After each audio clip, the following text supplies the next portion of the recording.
Hear from the man himself now. He's with Ben. Chris, great time to be a Featherstone fan, holding your own against a Super League team last year in Salford, a licence application in as well. A great time to be a Rovers fan. It's very good. It's and I've just been reminded, apparently every game I've been at, we've won. So obviously living kind of 200 miles away, I don't get to as many as I'd like, but yeah, I've got a good feeling about tonight. I think we look quite good out there. It could be better, but I think the second half, I think we can turn them over. And an important weekend for you. Two massive fixtures for two of your teams, and obviously the most important one tonight. Yeah, tonight's a big one. 8-12. If we can turn it around, that'll be good. And then Sunday, back down to London to watch Leeds United, fingers crossed, beat Donny at Wembley. So it's a bit of a sporty weekend. I don't know where I'm going to find the time to drink. And how proud are you that your parents decided to name you after a stadium so close to your heart? Do you know, there was a very good chance I was going to be called Elland Moyles, but I think it's served a purpose. I think it's great. It's funnier for my dad because he's called Chris Moyles, so when he turns up, there's Chris Moyles Stadium written everywhere. I think it's a bit freaky for him, but all good. And now all we've got to do is win the second half. Thanks very much, Chris. Enjoy the second half. Thanks, man. Thanks. And his Uncle Jim, in fact, involved here as well on the promotional side of things, the marketing. So the Moyles involvement, which started off, in fact, as the club was saying, started off really just as a bit of a gimmick, has become quite a passion for the Moyles family now. And it could get quite passionate in this second half, with Featherstone just 4 points behind the Salford City Reds, the side that was in Super League last season when the Featherstone Rovers were in National League 2. But of course they won promotion via the grand final while Salford were being relegated. And now Myler with the kick early on, and underneath it is Littler, unchallenged. It's on the last. Price maybe deciding to let him take that ball and then he'd make the tackle. Wise move. Quite an impressive start from Salford there. They look strong, they look very quick at the play of the ball, didn't they, in each of those 6 plays. And then they managed to get up and in fact catch the kick. Never mind challenge for it. Featherstone need to hope that they can start at the same tempo as Salford here in the second half. The first few minutes of the first half, Salford were just too quick for them. They'll have to hope here that they can match the speed and intensity from the Reds. David Hobbs, stern-faced. He's always pretty stern-faced, is David Hobbs. 17. Sean McRae, well, I wonder what he said to his side at half-time. Probably that they've got a game on their hands here, no doubt about that. Keep going, Mel. We've got a pumped-up Featherstone Rovers side coming at them. Here's James Houston. That's the 5th tackle, just outside the Reds' 40. And Hanforth, little chip kick over the top into open space. Wild ball chasing, but Myler read that one well. He's a great player. We saw Myler score the first try. He's reading in defence there to predict where that kick was coming from Featherstone. There was no other player in a red jersey anticipating this ball going there. That's the reason why it bounced up for him. OK, he got a lucky bounce for the first try, but he puts himself into the best position he can. Andy, half metre, please. It's just an instinctive reading of the game. As well as barking at his troops, because it's a more determined start by this Salford side as he gets the ball, and no one with him there, but the forwards are running a lot stronger. I'm sure Sean McRae's had a word in there saying, look, you're getting out muscled up front. If you want our backs to lay you there or get you that win, you've got to lay the platform. Robbie Paul eventually putting the kick in, and Wildboar at full-back returns it. Wilshire with the tackle. Wildboar didn't take very kindly to that. Lingard now across the field looking for a gap in the Reds' defence. Nothing doing as Adamson makes the tackle. Hewitt there in support as well. Keep going, guys. 3 tackles gone. Saxton plays the ball. Here is Dickens. Actually had a brief stint at Salford, 1 season, Stuart Dickens. The rest of the time he's been giving great service to this Featherstone Rovers club. And then the kick is returned by White. Really haven't seen much of Paul White's pace. Regular viewers though of Salford on a Thursday night in the National League will be aware of just what Paul White can do. You kick the ball to him, or there are occasionally the mistakes that can come from him in handling errors, but alternatively he has the electrifying pace, probably the quickest player on this field here tonight. give an open space, choose the 4 points. And surely David Hobbs will have told his charges, whatever you do, don't kick it to the number 5 for Salford. He's got 15 tries already this season. He's already on target for a season's best. But it's Salford on the other flank doing the attacking now. Alka plays the ball. Robbie Paul on the last, and Myler hoisted across field. Price is underneath it, under no real pressure from White and Littler, and then able to return it. And he's got pace as well, and this is the pace of Wayne Price. Slaps aside the challenge of Robbie Paul.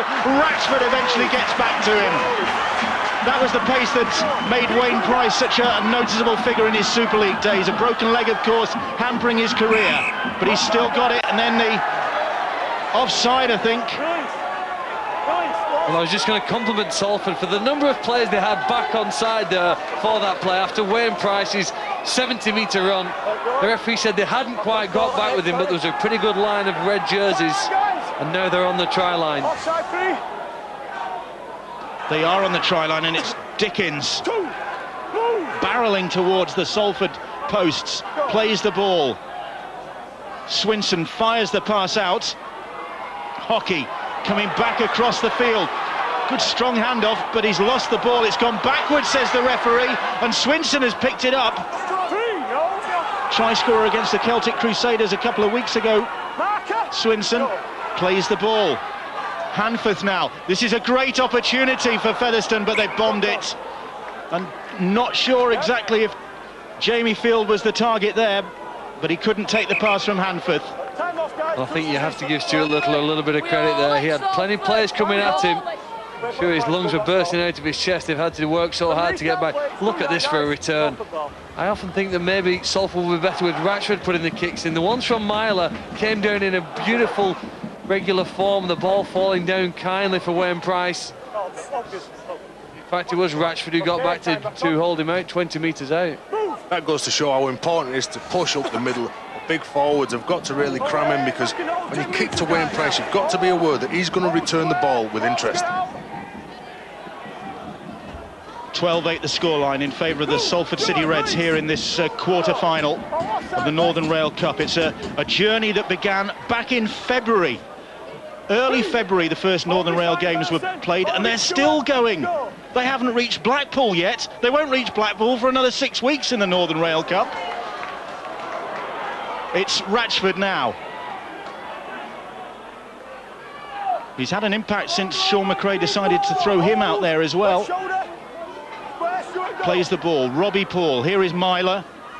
Alka. Wilshire now. Wilshire going on the outside. Gets a good pass away to Gardner. Gardner with the strength, but hasn't got the time to get the pass inside, which is what he was attempting to do to the support players. Nevertheless, plays the ball.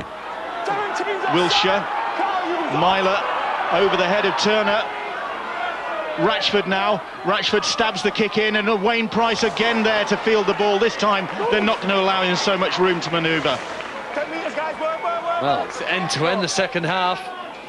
Can Featherstone live with the pace? Salford have lifted the speed of this game, and Featherstone have to go with that if they want to stay in contention, or possibly even get in front. Littler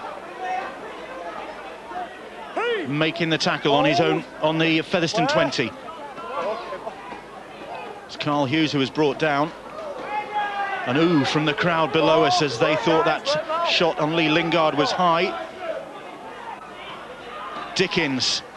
This guy has been absolutely inspirational for Featherstone. He was at work at 7 o'clock this morning. I know, look, and he was top tackle of the first half. The way that he just keeps on getting back and tracking back and bringing the ball forward, it's relentless from the big guy. The kick into the arms of White, and White puts his foot to the floor, dreaming of another long-range try, but that is quickly brought to an end. Fitzpatrick, a try to his name already this evening. Swinson and James Houston with the tackle. Gardner in off his wing. Jamie Field makes the tackle. Just 4 points separating these two sides in this first of the Northern Rail Cup quarter-finals. Fourth tackle on the halfway line. And Ratchford fancied his chances for a moment there, but again, Featherstone Rovers defending well. Swinson could have been penalised there. Myler stabs the kick in. It's fielded by Lingard. Alka with the tackle. Jordan Turner there as well. Here is Tommy Saxton. Real cat and mouse game going on there out there at the moment, isn't there? There's so much talk. You saw Andy Kane there barracking his troops, and you can just see the difference with the way that the players are playing. And they do have that air of confidence going into this second half, and the belief in the team. They're flooding forward now. That's it. They're pushing up in the next hole, and the players there for the offload. Oh, Kirk wasn't ever going to be able to take that pass from Hanforth, dipping down by his toes. And in fact, Hanforth comes across to apologise. Featherstone are pushing Salford harder than they probably expected when they arrived here earlier this evening. 50 minutes almost gone in the match. Still only 4 points in front. Well, the last meeting here between these two sides, 2003 May, Featherstone won it 18-16, so we could be on for as close a finish here tonight. In fact, they've won the last two home meetings with Salford Featherstone Rovers, 18-16 in May 2003 and 29-10 in 1996. It's Salford in possession. Wilshire, strong handoff, just swatting aside the challenge of Kane. Here's Sidlow. He's a big lad, this youngster. He's only 20 years old, but he's very strong. Sign from Widnes. Robbie Paul sells the dummy, and they're in here. Wilshire will get the try.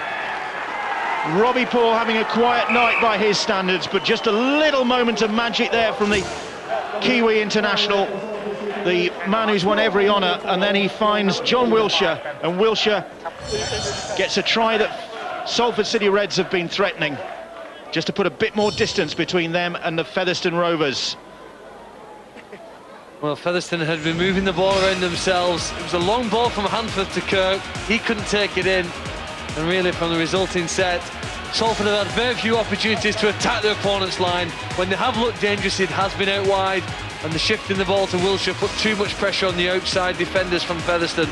Look, just on the back of the heels, Saxton inside of Wilshire, that was all he needed, the metre or so of space to get around his opponent. Big dummy from Robbie Paul on the outside of his opponent, and brought the kick closer here, the conversion.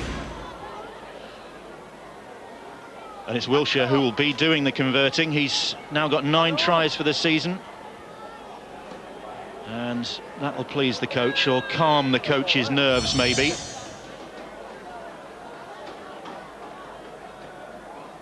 And 2 more points from his PNG international will do them a power of good as well. Just put a bit more daylight between them and these feisty Featherstone Rovers players who just won't let go. And the way this game has gone, you can bet that Featherstone will come firing back, because they have done every time they've conceded in this game. But Wilshire with this conversion attempt. Very laid-back approach, but he's landed the points, and 18-8 the scoreline now. Salford lead here at the Chris Moyle Stadium, and the Reds, these Reds supporters, jubilant as well. Featherstone can't afford to let Salford score again. That guy, Adam Sidlow, in your picture there, just saw there that he got on the outside, and Tommy Saxton showing him too much space on the outside. But Adam Sidlow's had a real big influence in this second half. Every time he takes the ball and takes the tackle, there's 3 and 4 defenders he keeps pulling in, and that's where the gaps are coming, because they've got to tighten up round that ruck. Tricky restart for Stuart Littler, and he's immediately closed down by Kirk and Hanforth. Sidlow. So Salford ahead by 18 points to 8. We can catch up with news from the sidelines now with Ben. In those dressing rooms at half-time, Bill, David Hobbs, the Featherstone coach, very pleased with the completion rate of his side. Over 70%, he reckons, so pleased with that, and made the point that they'd only made 3 substitutes in that first half, so they'll have fresher legs in this second period. Salford also made 3 changes, though, so they'll have some energy in the second half. Sean McRae most concerned that his side aren't distracted by refereeing decisions in this second period. He just wants them to concentrate on the game. Robbie Paul kicks ahead. Oh, what play from Los Wildball, like a goalkeeper's save there. Peter Cech would have been proud of that one. Just flung himself in the way of the ball. He's a man for penalties, isn't he? This here, Robbie Paul kicks it through the line, bang, straight in front of him. Wildball took the ball well. Now then, what sort of response can the Rovers find? The 2 converted scores behind. Haven't had the luxury of the penalties awarded them in the first half, so they're going to have to work their way upfield here. So Featherstone in possession, just trying to get over the halfway line, and Jamie Field, the ever reliable second rower, getting them there. But that's the 5th tackle. Needs to be a good kick from Hanforth, and Hanforth running down a dead end there, and Stapleton able to pick that ball up. Credit the Salford defence, the amount of pressure that they put on Hanforth there. Oh, the option was there to get a good high kick away there, and the pressure to go on, but just look at the speed of Turner going up, and Stapleton, big prop forward. Did well there to react to that, but Littler didn't do so well, and he knocks on, and Featherstone will have the ball back. Not quite a night to remember for Stuart Littler.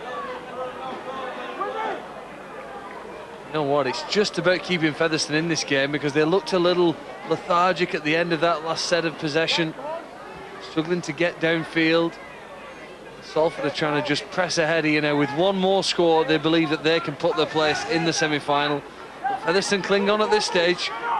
Salford looked the more dangerous when Robbie Paul gets in there, acting halfback, and scoots off, followed by Malcolm Alker and young Richie Myler. Need that bit of speed, that's something that's going to break this Featherstone strong defence up the middle of the pitch. Kane.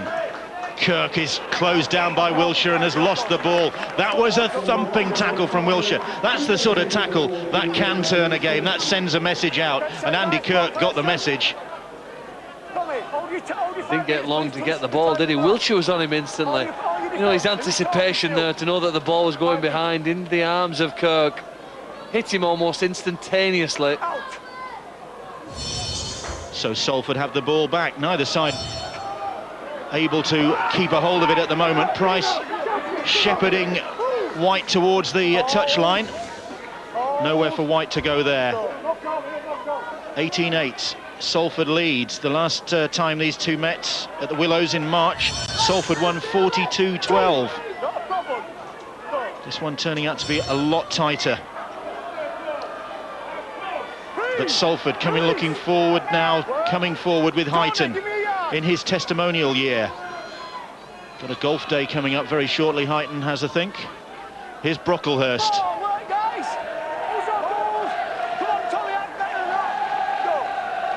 Myler now. Myler to Robbie Paul. Robbie Paul again, darting work from Paul and Fitzpatrick. Well, he looked to be home and dry there, but somehow Featherstone managed to close him down. I thought he was home free.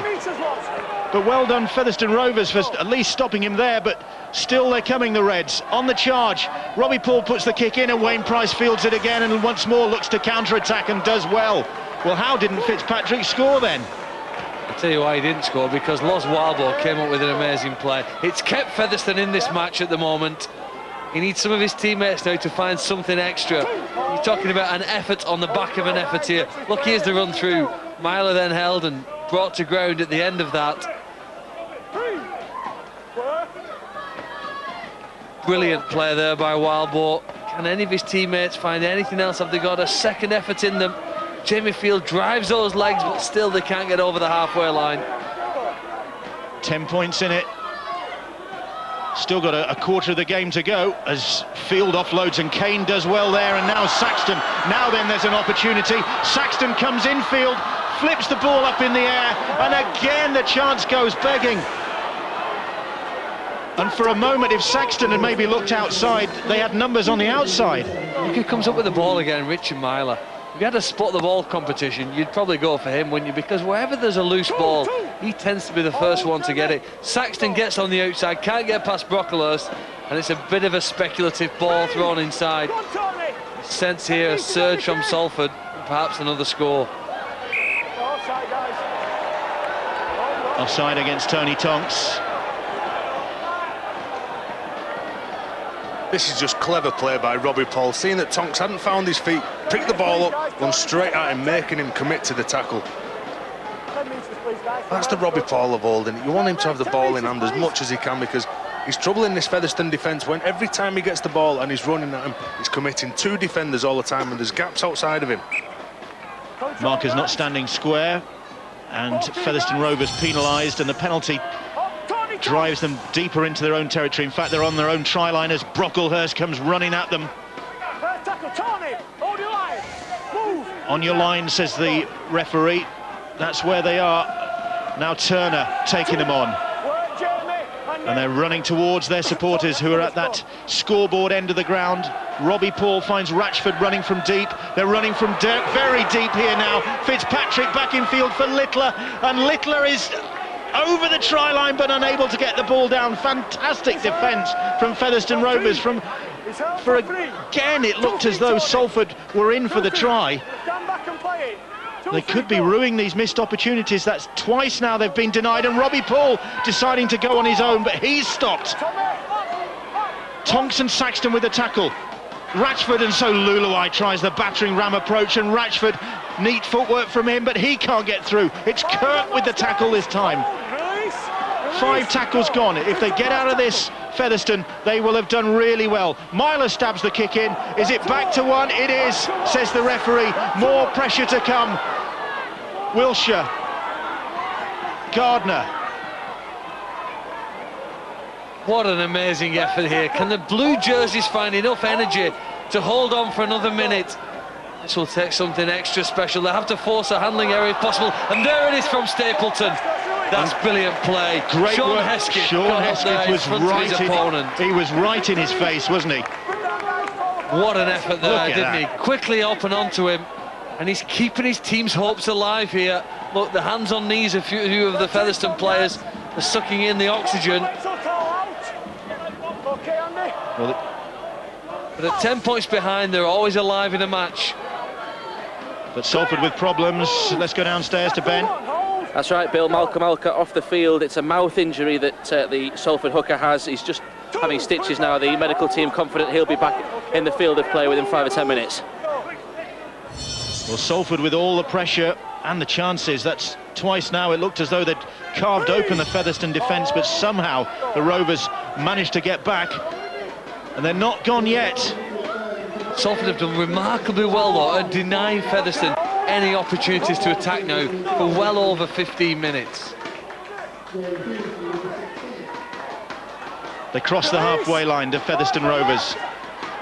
Once again, it's Stuart Dickens playing the ball. Now Hanforth hoists a wicked kick, and Fitzpatrick is able to see that one disappear towards the terracing. It'll be a tap on the 20. David Hobbs will be sending out the message that they really need to control these early on play of the balls. Like when Gardner gets the ball, he's a big go-forward player, but they need to improve the speed of the line. And Gardner has come up with the error. The referee deciding that it was a knock-on by Gardner, and Matt Gardner furious with that decision. And this could be the lift that Featherstone and he's need. got every right to be furious, Terry. Yep, he has. The ball was ripped. You can see it here. Different angle. The old Stuart Dickens, the old pro, got his body in the way of the referee. The referee didn't see the play. But is this the chance that Featherstone need to get back into this game? Well, they've weathered the storm at one end, and now they've got an opportunity to put a bit of pressure on this Salford line. You feel they must score soon, though, Bill. As the clock starts ticking down, they need to start coming up with some tries. Well, here's Sean Hesketh, hero at one end for Featherstone Rovers, plays that ball. That's not a good pass, went behind Hanforth from Joe McLaughlin, and they lost a bit of momentum there. Tonks plays the ball, Hanforth once more. Pass out wide to Tom Hockey. Oh, and then again, the ball's come loose, and it's back to 1. The referee saying there was a Salford hand in there. Well, that's a big call. So they get another set of 6 here. Wild ball pops the ball up for Jamie Field. Field for Hesketh. Oh, and Hesketh can't take the pass. And he was dreaming of glory then, was the 21-year-old Sean Hesketh, the former Castleford Academy player. Well, he just saved a try at one end of the field. He had a chance to score at the other, but Salford will be relieved here. Look, Field does well. He gets his arms free in the tackle. Oh, and he's switched off already. Look, his eyes are closed as he knows the chance has gone.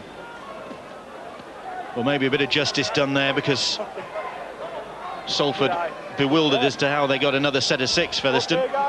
David Hobbs knows that the chances are going to get fewer as the clock counts down here. 18-8 the score as Wilshire sets off, takes on Saxton. The wrong foots him there, so went to ground and then got back up again when Saxton had dropped off the tackle. That's a fantastic relieving first play, that by Wilshire, getting up to halfway. As you see now, Brocklehurst over the second half, but what a hit. Well, Sean Hesketh is putting himself about. There is John Wilshire. That's the sort of inspirational. He's done that. He's done an inspirational tackle, an inspirational run as well. Now here's Stapleton. Bounces off the challenge of Kirk and co. And that's a good run from Craig Stapleton. Robbie Paul. Myler now. Myler for Turner. And Turner is dumped to the ground. There's no let-up in the ferocity of this Featherstone defence. Brocklehurst now. Little dummy from Brocklehurst. That's the 5th tackle. Wilshire. Myler. This time it's going to be Ratchford to put the kick in. Price is under pressure this time. The ball's come down for Littler. Littler keeps it alive, and Fitzpatrick gets it away to Luluai. It's still on the last, and it's Littler who'll put the kick in, but that's straight up in the air, and Littler is underneath it again, and Littler gets it away to Myler, and Myler will get his 2nd try of the game. And what a remarkable try that is. It looked as though they were going nowhere. The ball went straight up in the air, but Stuart Littler, who hasn't had the best of nights tonight, has just come up with a wonder moment. And young Richie Myler, 18 yesterday, gets his 2nd try of the night, and that surely puts Salford City Reds through to the semi-finals of the Northern Rail Cup. And take a bow, Stuart Littler. Didn't know a lot about that one, but it worked out all right. Well, he was involved with it, but again, I think the really Richard Myler here, he's a rugby league freak, and I use that term as a great compliment. He has a freakish ability to get close to opportunities. We saw it in the first half. We've seen it when he's been defending here. Look, the kick goes up. Most of the red jerseys stand still. There's one moving on the right-hand side of your screen. It came into play from the far side of the pitch. He got close to where the ball came down, and he was the only man to react in either the red or blue jerseys. He's the only man moving when there's an opportunity at hand, and he's the only man who's putting the ball over the line to probably win this game. And John Wilshire with a conversion attempt from just about bang in front of the posts. Richie Myler into double figures for tries for the season now. And Wilshire to put more distance between Salford City Reds and the Featherstone Rovers. He does that. It's a formality for him. And 24 points to 8, the scoreline now in favour of the Salford City Reds. A bit unkind to Stuart Littler there, I think, because he didn't give up on that. It wasn't the best kick, but he turned it into something special. Bill, this is a planned move by Stuart Littler, if you ask him. I bet it's in the Irish training manual for the World Cup, isn't it? I've seen him do it all the time, but Richie Myler, what a talent. He's like a magnet to the ball. Bill's been saying that he just seems to attract the ball where the Featherstone putting the pressure on. He keeps on coming up with the ball or just chasing up the other end and backing up like all good halfbacks do. Stay on, guys. It's interesting that Salford now took Robbie Paul off, took Malcolm back on. Is that for his defensive effort now? They think they've won the game. Well, they're not home and dry yet. A quick fight back from Featherstone, and there might be a few worries. And Robbie Paul was causing them a lot of problems around that ruck, the way that he was just speeding up the game. Salford, with Robbie Paul off the pitch, you need to still keep playing that same sort of game plan. Alker is back on after a bit of treatment for that cut in the mouth. So it looks, with 15 minutes to go, that Salford are going to progress in this competition. But Sean Hesketh, I tell you what, he has really livened up this second half, hasn't he? He's been sent out there to put up some shots, and he's put up some massive shots, hasn't he? Look at this. Get that into you. I love it when forwards do that. And you're up here. Yes, and I'm watching it. He's made a name for himself. He's got to get back here now, hasn't it? The ball's gone out of play. Look at the tackle there on Heighton on his opposite number. You can't do a lot more than that. Got up and reloaded and got involved in the next tackle as well after this. but he's now had to drudge back to only his own 15-metre line. But he'll be thinking, I mean, great hits, that's part of the repertoire, but he had the chance for what could have been a big try at the other end of the field, and that's what he'll be regretting, isn't it? And that's it. And some prop forwards, they seem to get, when you get up that end of the pitch, you get a bit of a nosebleed. But I tell you what, he's trying to make up for it, Bill. Well, here's Andy Kirk for Featherstone Rovers.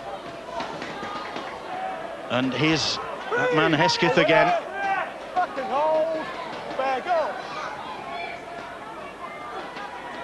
Stuart Dickens, who's led from the front for the Featherstone Rovers team.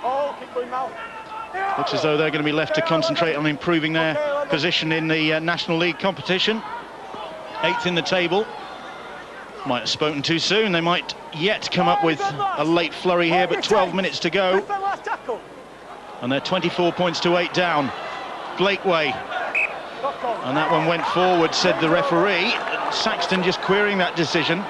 Well, we've seen Richard Miley, you know, score some tries tonight here, but his effort there to put the pressure on the kicker, assisted by Wilshere, has just taken so much pressure. And the Salford fullback, Fitzpatrick, was the first to run up and congratulate both of them. It meant that he didn't have to deal with a difficult kick near his own line.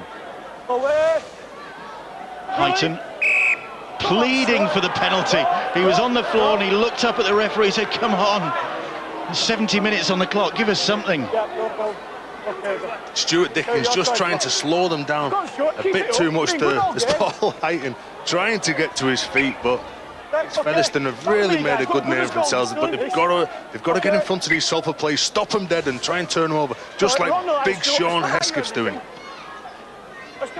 Philip Luluai, tackle on the 40-metre line. This the first of these Northern Rail quarter-finals, and still to come the other 3 ties, and then the semi-final draw, which is live on Boots and All next Wednesday. That's May the 28th at 6 p.m. So you can see who will be lining up in the semi-finals on Sky Sports 2 on Boots and All next Wednesday at 6 o'clock. Certainly looks as though Salford City Reds will be in that draw. 0 guys, back and hold, keep going free, okay, 10, hold. Hesketh, not surprising, he's just feeling the pace now. He has given everything. Alcott trying to go for the intercept, but Tonks wrestles it from him. First tackle, hold. Tonks plays the ball, and that's Wilshere who's gobbled that one up, and Gardner back in field, but it's a bad pass from Gardner, and Myler, and Gardner apologises for that. Could have put Myler in for a hat-trick there. But again, putting himself in that position to take the ball, it was just a bad pass by Gardner, wasn't it? But Myler again, trying to track up that middle of the pitch, trying to get himself free and get the Salford into a bit more of a lead. Move! Back and hold, guys. Go, okay. The other quarter-finals to come: Rochdale against Doncaster, Batley against Oldham, and Celtic against the Northern Rail Cup holders Widnes. And that should be some game at Brewery Field. Widnes out for a bit of revenge after losing to the Celtic Crusaders a few weeks ago. Hold, go. Into the last 10 minutes here. Dickens out the back door, and Hanforth couldn't take it. It was just bouncing at his feet. Difficult one for Paul Hanforth to take. Well, not quite been able to capitalise on the second phase play from one or two of the forwards. It's an area for them to work on now for the rest of the season. Two of the players getting their arms free.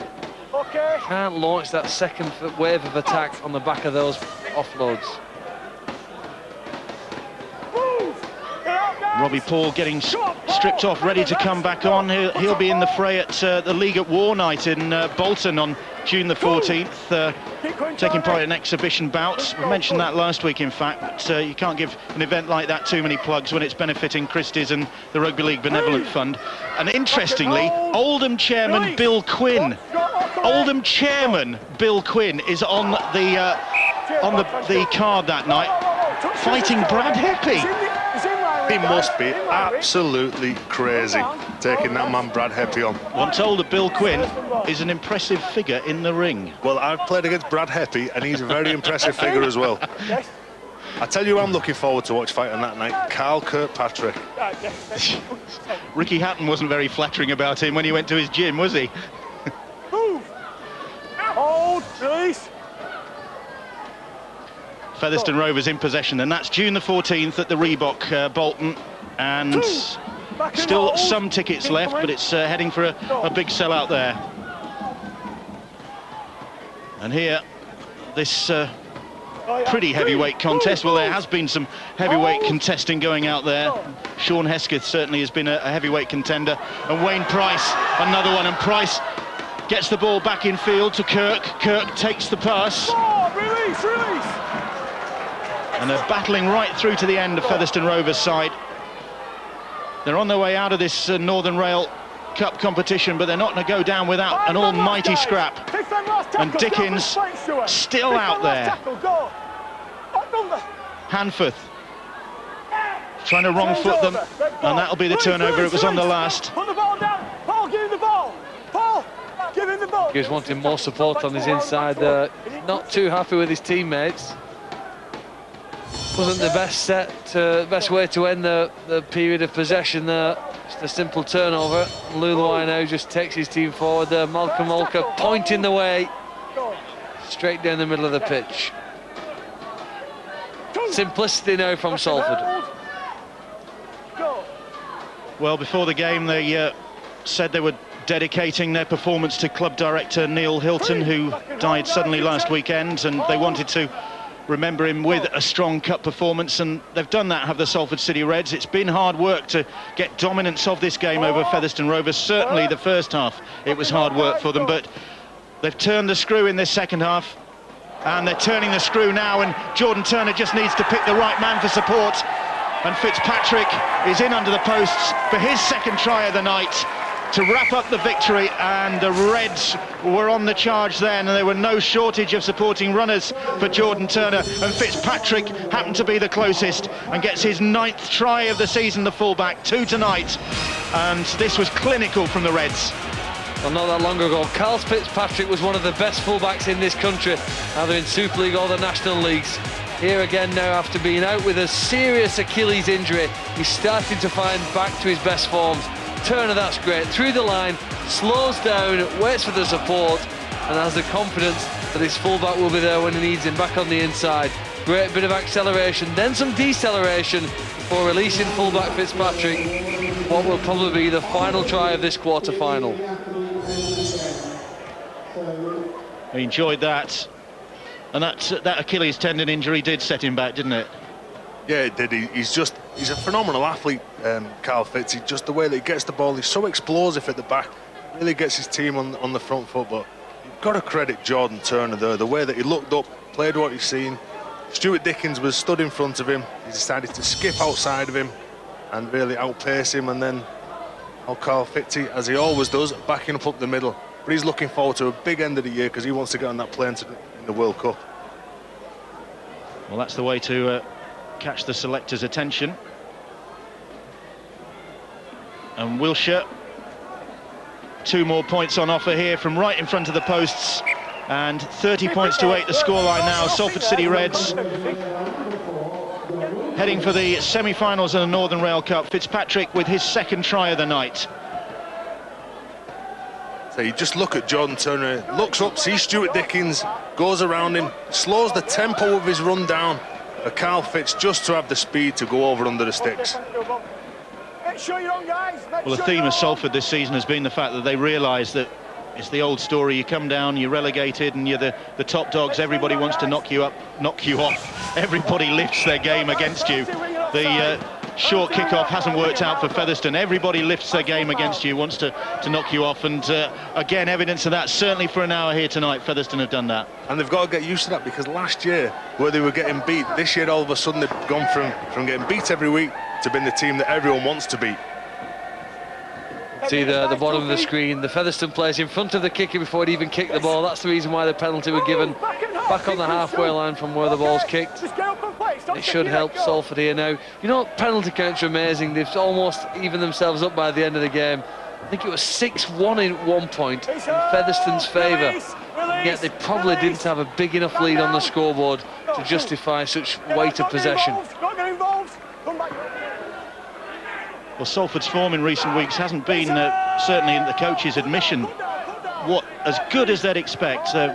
They've been drawing games. They drew against Sheffield, lucky to get the draw. They had an almighty tussle against the Celtic Crusaders, who you saw on Sky Sports last week, and they're still winning the game, so that's encouraging. This is, well, it was for a moment, but Wilshire couldn't get to the pass to Matt Gardner. He's furious with himself, the ball into touch. You know, they're not far off it, but Gardner and Wilshire are not quite working well together yet. A couple of opportunities, I think maybe in a few weeks' time, if they can continue that combination outright. Not quite instinctively read what the one another's doing. But Sean McRae will be happy with a convincing win with a few points on the board, whereas last few weeks, i.e. Sheffield 24 all, 24-22 last week, it's been a bit too close for comfort. I think any cup quarter-final, Featherstone away is a tough challenge, and he's tied here. Well, they've got 22-point advantage with 2 minutes or so to go. That's a good evening's work. Hold, go.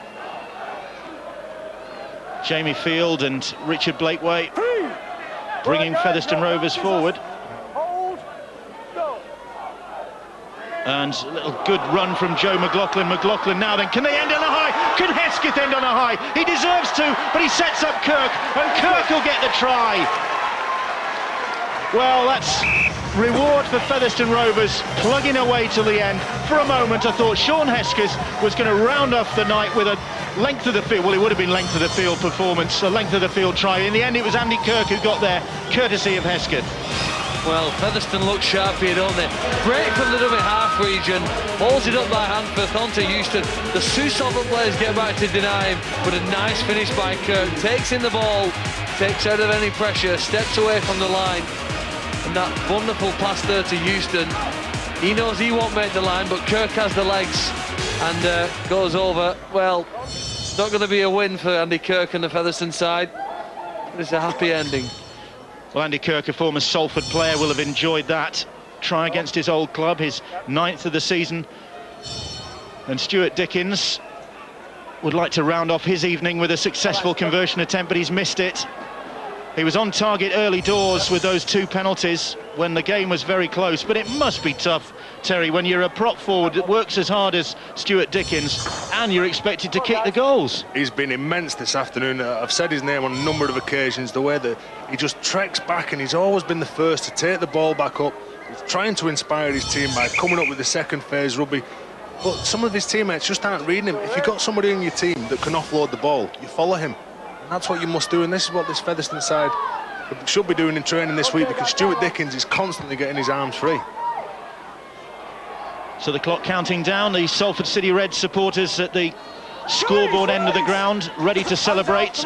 Coach Sean McRae, I'm sure, satisfied with a good evening's work for his side.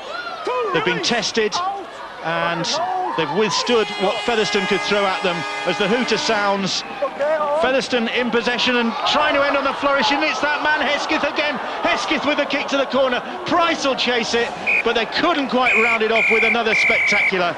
But that sums up the approach of Featherstone Rovers here tonight and their coach David Hobbs. They've pushed Salford City Reds all the way. Salford have weathered the storm and come out on top, but only after a great tussle. 30 points to 12 doesn't really tell the story of what a tough game this was for the Salford City Reds. It was a better second half from the Salford City Reds when they were playing up the hill instead of down the hill, but yeah, they just look like they can cut free any time that they want them with the skill that they've got and the speed, and directed round the pitch by this youngster Richie Myler, 18 years of age. Phenomenal talent.